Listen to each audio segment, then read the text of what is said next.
अस्सलाम वालेकुम। आज हम देख रहे हैं कि सियासी दर्जा हरारत दोनों जानिब से काफ़ी अरूज पे है। मौसम मानसून के साथ हमें सियासी मानसून भी देखने को मिल रहा है। कहीं कहीं आपको चमक गरज के साथ जो है वो पीटीआई की बारिश भी नज़र आ रही है पंजाब में, और कहीं कहीं आपको नून लीग की कड़कदार धूप भी नज़र आ रही है। अभी हम आज जो एनालिसिस करते हैं, जो आज हमने देखा, उसमें पीटीआई के फवाद चौधरी साहब ने कहा कि आज हमारे पार्लिमानी अजलास में काफ लीग और पीटीआई के दोनों की जानिब से 186 अरकान ने शमूलियत इख्तियार की।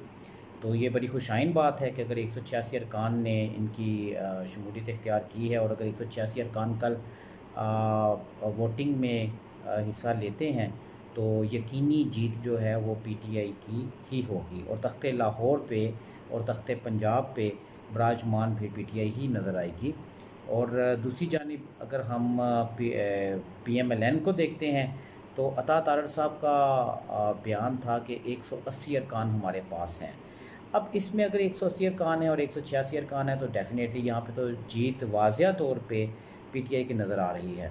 लेकिन अब वो गेम में ट्विस्ट कैसे आ सकता है? ये सियासत है, सियासत में तो नशेब व फ़राज़ दोनों पार्टियां करती हैं। वैसे असूली तौर पे मैं ये समझता हूँ कि यहाँ पे पीएमएलएन को आ, हमज़ा शहबाज शरीफ को मुस्ताफ़ी हो जाना चाहिए था। और मेरा नहीं ख्याल कि अगर आप देख रहे हैं कि पंजाब आपके हाथ से निकल गया है किसी भी वजूहात पे, बेशक आपने मुनहरफ अरकान को ही टिकट दी और आपके अपने वोटर भी वहाँ से डिस्टर्ब हुए, कुछ भी हुआ, आपको किसी भी तरह से अगर आपके हाथ से पंजाब गया है तो आपको दूसरी पार्टी, दूसरे फ्रीक को भरपूर मौका देना चाहिए। लिहाजा अब चूँकि सियासत में यही चीज़ें हम देखते आए हैं कि इसी तरह की आइनी जंग में दाव पेच खेले जाते हैं, तो मुझे लगता है कि कल सिर्फ इनके पास एक ही पत्ता बाकी बचता है, और वो है कि पीटीआई के अरकान को वहाँ से किसी तरह भी वोट में शामिल ना होने दिया जाए। और अगर ऐसा करने में कामयाब हो जाते हैं तो उसका मतलब यही है कि पीटीआई अरकान जो इसमें नहीं शामिल होंगे वो यकीनी तौर पे पीटीआई से भी मतलब नाला हैं किसी भी वजह से। क्योंकि ये तो कहा जाता था माजी करीब में भी कि इमरान खान साहब के पास वही जो 5-7 लोगों का एक टोला है, वो किसी दूसरे एमएनए को भी उन्हें मिलने नहीं देता। तो यहाँ पे मामला तो एमएनए का तो दूर है, और ये एमपीएस का तो बहुत ही दूर चला जाता है। जहाँ पे एमएनएस को एक्सेस नहीं थी खान साहब के साथ किसी को मिलने की, तो पीएमएलएन पार्लियामेंट के जो अरकान है, मेंबर जो हाँ, मामला जो पंजाब असम्बली का है, प्रोविंस का है, उसमें तो फिर खान साहब के तो बिल्कुल ही ये करीब नहीं हो सकते। तो यकीनी तौर पे अगर ऐसा मामला होता है तो इसमें ये तमाम मलबा जो है वो पीटीआई की अपनी साबका प्रोग्रेस और उनकी परफॉर्मेंस के ऊपर ही जाता है।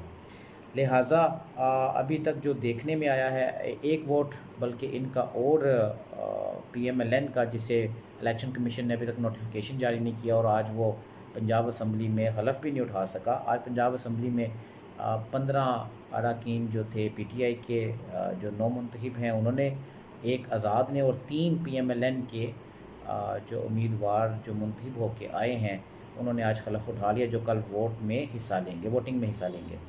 और एक पीएमएलएन का जो था वो कल, अब देखें उसमें कल के दिन में क्या होता है, वो वोट डाल सकता है कि नहीं डाल सकता। तो अंदर की जो कुछ हमें पीएमएलएन वाले लोगों से या पीटीआई वालों से जो चीज़ें नज़र आती हैं, जो देखने में मिल रही हैं, वो यही हैं कि जिस तरह इमरान खान साहब बड़ी डटाई से वो मतलब बार बार इन्हें धमका भी रहे हैं कि अगर आपने ऐसे वोट को ख़रीदने की कोशिश की तो उसमें आवाम की तरफ से जो रद्दमल आएगा उसमें फिर हमारा कोई कसूर नहीं होगा, ये वो। तो उससे ज़ाहिर ये होता है कि ये इमरान खान साहब भी इस चीज़ को समझते हैं कि कल ये काम हो सकता है। वैसे इमरान खान साहब को अब बड़ी अच्छी तरह ये बात तो समझ में आ चुकी है। अब तो उन्होंने खैर एक दो अपने जलसों में इस बात का और अपने इंटरव्यूज़ में इस बात का इतराफ़ भी किया है कि उन्हें अपने ही उम्मीदवारों के सर पे इलेक्शन विन करना चाहिए, कॉन्टेस्ट करना चाहिए, और वो ही उनके लिए सबसे ज़्यादा फ़ायदेमंद थे।